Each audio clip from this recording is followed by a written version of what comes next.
राजधानी भोपाल से आपको खबर बता देते हैं, जहां बीजेपी संगठन महामंत्री हितानंद शर्मा पर सवाल खड़े किए हैं।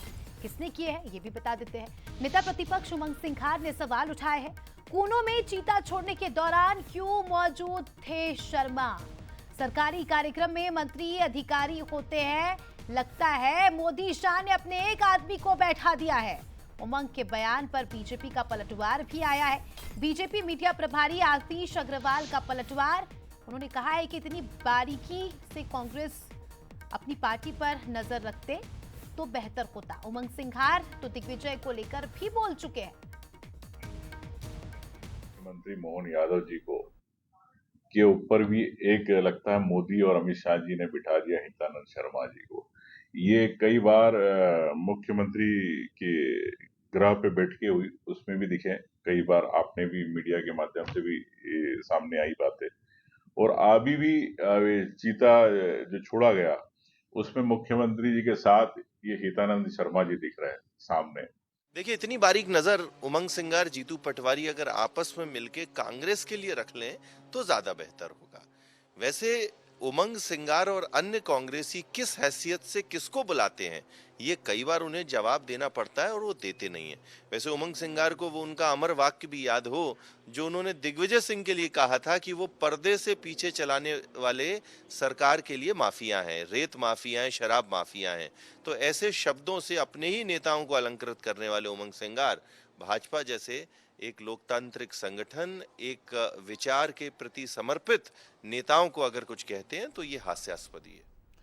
चलिए इस खबर पर चर्चा करेंगे। हमारे साथ कुछ खास मेहमान जुड़ चुके हैं। सबसे पहले उनका परिचय, फिर चर्चा की शुरुआत। पंकज चतुर्वेदी जी बीजेपी प्रवक्ता है, हमारे साथ जुड़ चुके हैं। अविनाश बुंदेला जी कांग्रेस से हमारे साथ जुड़ चुके हैं। दोनों ही मेहमानों का स्वागत है बंसल न्यूज में। अविनाश बुंदेला जी, अभी आपने सुना बीजेपी की ओर से कहा गया कि आप अपनी पार्टी पे अगर नजर रखें तो वो आपके लिए बेहतर होगा।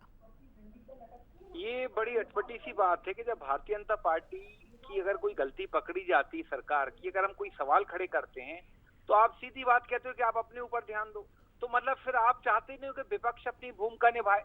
मतलब सीधी सी बात है, क्रूनो चीता जब छोड़ा गया और जो बच्चे छोड़े गए तो हकीकत बात है कि इतनी हाई सिक्योरिटी वाली जगह हितानंद शर्मा जी क्या कर रहे थे? उस सरकारी कार्यक्रम में प्रमुखता से खड़े क्या कर रहे थे? वैसे ये कोई पहला मामला नहीं है। आपको याद होगा जब बुधनी उपचुनाव का जो नामांकन भरा जा रहा था तो 6 से ज्यादा लोग उस कमरे में मौजूद थे। उसमें जो अभी मीडिया प्रभारी आशीष अग्रवाल जी की मैं बाइट सुन रहा था वो भी मौजूद थे और भी कई सारे लोग मौजूद थे। तो भारतीय जनता पार्टी ऐसी चीजों का जवाब नहीं देती है क्योंकि गलती वो बार बार करती है, बार बार लोकतंत्र का माखौल उड़ाती है। पंकज जी, ठीक है, पंकज जी से जवाब दे लेते हैं। पंकज जी, कुल मिलाकर अवनीश जी का कहना है कि हम जब सवाल खड़े करते हैं तो उल्टा आप घूम फिर के उन पर ही सवाल करते थे, लेकिन एक्सेप्ट नहीं करते कि हमारी गलती है। नहीं, हम तो सवाल खड़े करने वालों की बौद्धिकता पर सवाल खड़ा कर रहे हैं कि उमंग सिंगार जी को इस बात की चिंता है कि कौन किस कार्यक्रम में, इस बात की चिंता नहीं कि कांग्रेस के कार्यक्रमों का, कांग्रेस के कार्यक्रमों की स्थिति क्या है। कांग्रेस पार्टी के प्रदेश अध्यक्ष कह रहे हैं कांग्रेस पार्टी को कैंसर है, वो भरे कार्यक्रम में रोते विलाप करते कि मुझे सबका समर्थन, इसकी चिंता नहीं है। कौन से किस कार्यक्रम में, नामांकन में कौन था, चीता छोड़ने कार्यक्रम में कौन था? अरे हितानंद शर्मा जी भारतीय जनता पार्टी के मध्य प्रदेश के आदरणीय संगठन महामंत्री हैं, एक बड़े दायित्व पर हैं और हमको गर्व है, हम तो उनसे मार्गदर्शक लेते हैं, मार्गदर्शन है हमारे, वो मार्गदर्शन करते हैं हमारा। तो कांग्रेस को क्या आपत्ति है? और क्या कांग्रेस से पूछ के तय करेंगे कौन किस कार्यक्रम में आएगा, कौन किस कार्यक्रम में नहीं आएगा? और ये कौन से नियम में लिखा हुआ है कि कोई कार्यक्रम यदि चीता छोड़ने का कार्यक्रम है या नामांकन का कार्यक्रम, कोई प्रक्रिया का प्रोटोकॉल बना हुआ है क्या? सरकार तय करेगी ना, जिस सरकार किसी को भी किसी कार्यक्रम में बुला सकती है। और मैं दम के साथ कहता हूँ।